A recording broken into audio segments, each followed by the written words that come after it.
তা আসসালামু আলাইকুম।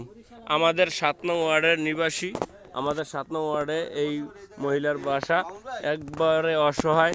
এই দেখেন তার পরিবেশের অবস্থা, তার ঘর দুয়ার ভাঙাচোরা।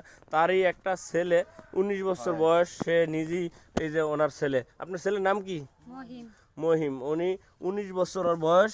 ও খুব পরিশ্রম করতো। এই 19 বছরের মধ্যে মায়ের খেদমতের জন্য কাজ করতো।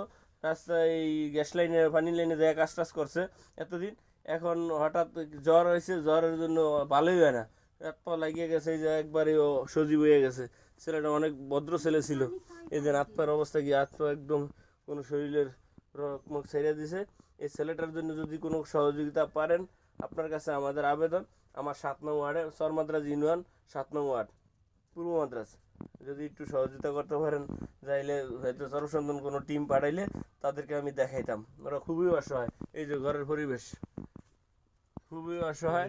যদি উপকার হয়, যে আমরা ভোট চাইতে আইসি, সকালে ওয়ার্ক করতে আসি, তখন তার মা আমাদের কাছে কান্না কান্না আর কি এই আবেদনটা করলো। যদি সহযোগিতা করতে পারেন নেতা, আমাদের জন্য উপকার হবে এবং এই মহিলাও একটু স্বাবলম্বী হবে আপনার দয়ায়। আসসালামু আলাইকুম।